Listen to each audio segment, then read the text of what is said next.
આકાશની અંદર વાદળ ચડ્યા છે। અહીંયા ફરવાની એટલી મસ્ત મજા આવે છે ને કે સુકૂન મળે છે આમ એકદમ।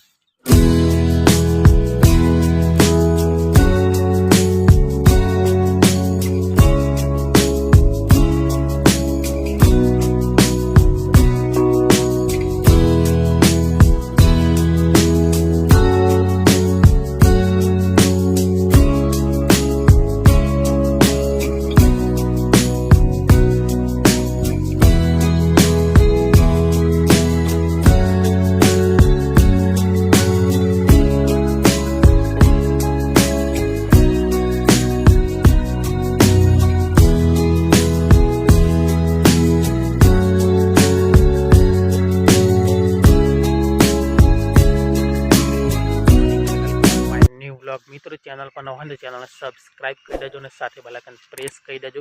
तो अत्यारे हूँ अहींया कुदरती भरपूर खेतरों में आव्यो छुं। तो अहींया मस्त एकला घरे कंटाळी गयो हतो एटला माटे अहींया स्पेशियल फरवा माटे आव्यो छुं। एकदम मस्त दिलने शांति मळी एटલું मस्त छे ने अहींया के एकदम मस्त शांति मळे छे। तो अहींया स्पेशियल थोड़ी वार रोकाव पछी घरे जवा माटे निकळीश। तो अहींया तमे जोई शको छो अलग अलग कुदरती भरपूर अहींया वरसादना कारणे अहींया केटલું मस्त थई गयुं छे ने अहींया मे मस्त एक नानकડું दिल बनाव्યું છે જોઈ શકો છો।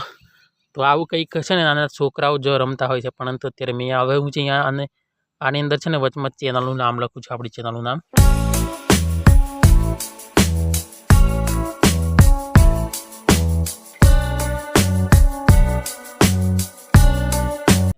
લખ્યું છે। હવે અહીંયા બે બાજુ આવા તીર આપીશા।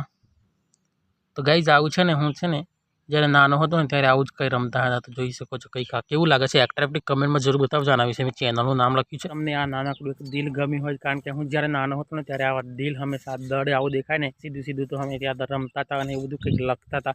તમે પણ શાયદ એવું બધું કર્યું હશે તો કમેન્ટમાં જરૂર એકવાર બતાવજો કે તમે એવું બધું કર્યું હતું કે નહીં। ગાઈઝ આજે મને દેખાય ને સામે એ છે જાલરની ખેતી। તો કંઈક આ પ્રકારની જાલરની ખેતી થાય છે અમારે ત્યાં, જોઈ શકો છો। અત્યારે નોર્મલ છે, કારણ કે અહીંયા અમુકના ખેતરમાં બહુ બધા હોય ને અમુકના ખેતરમાં નોર્મલ હોય। तो आम आ खेतर नॉर्मल है, તમે જોઈ શકો છો। અત્યારે ફૂલ પણ આવી ગયા છે, જોઈ શકો છો। આગળની તરફ જઈશ અહીંયા એટલું મસ્ત આકાશની અંદર વાદળ ચડ્યા છે। અહીંયા ફરવાની એટલી મસ્ત મજા આવે છે ને કે સુકૂન મળે છે આમ એકદમ। એટલે અહીંયા હું થોડી વાર 2-5 મિનિટ અહીંયા રોકાવું છું, પછી ઘરે જવા માટે નીકળું છું।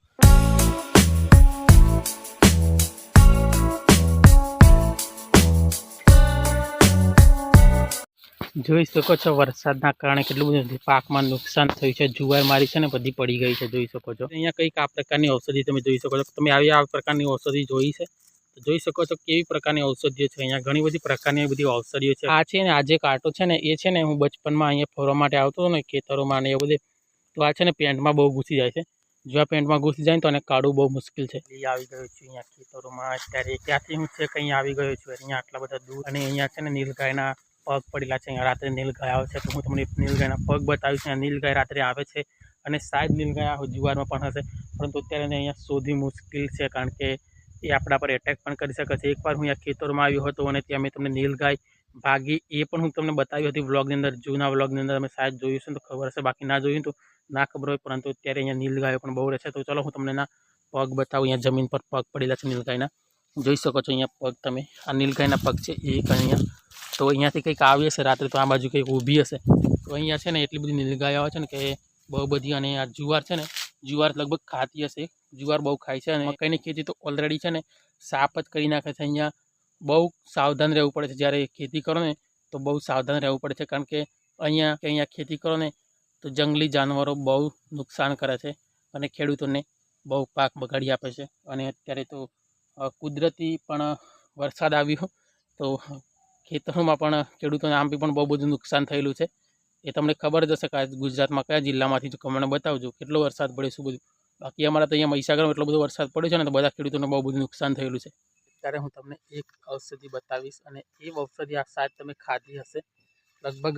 એનું આપણે શાક જ બનાવીને ખાઈએ છીએ, પરંતુ જો તમે ખાધી હોય ના ખાધી હોય પરંતુ એને જોઈ તો હશે। તો ચલો હું તમને બતાવું। અહીંયા મેં કંઈક જોઈ તો હા મળી ગઈ 1 મિનિટ। તો અહીંયા તમે જોઈ શકો છો આ શું છે, આને તમારી ભાષામાં શું કહે છે કમેન્ટ બતાવજો ને। આનું શાક પણ મેં તો ખાધેલું છે।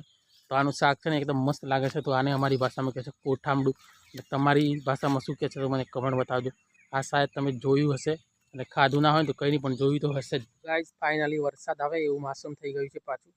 થોડી વારમાં મોસમ બદલાય છે, અત્યારે પાછું એવું મોસમ થઈ ગયું છે, જોઈ શકો છો આકાશમાં। મતલબ થોડી વારે વાતાવરણ ચેન્જ થતું જાય છે। અત્યારે શિયાળાની સિઝન ચાલુ થઈ ગઈ છે પણ અત્યાર સુધી ઠંડી પડી નથી। વિચાર કરો હજુ સુધી વરસાદ જ પડે છે। મિત્રો અત્યારે હું તમને બતાવીશ કે આપણે જે આ ખેતરની અંદર પાણી મૂકીએ છીએ શિયાળો અને ઉનાળો બે સિઝનના પાક પકવીએ છીએ તો કઈથી પાણી લાવીને પકવીએ છીએ આજ હું તમને બતાવીશ।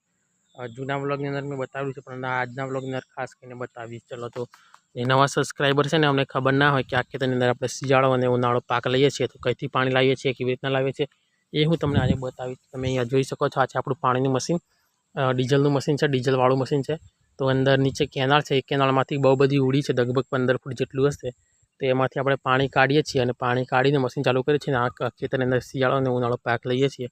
બાકી અંદરથી પાણી કેવી રીતના કાઢવાનું, મશીન કેવી રીતના ચાલુ કરવાનું એ બી મેં જૂના બ્લોગની અંદર બતાવેલું છે। તમે જલ્દીથી જાજો અને જૂના બ્લોગ જોજો જેથી કરીને તમને ખબર પડી શકે।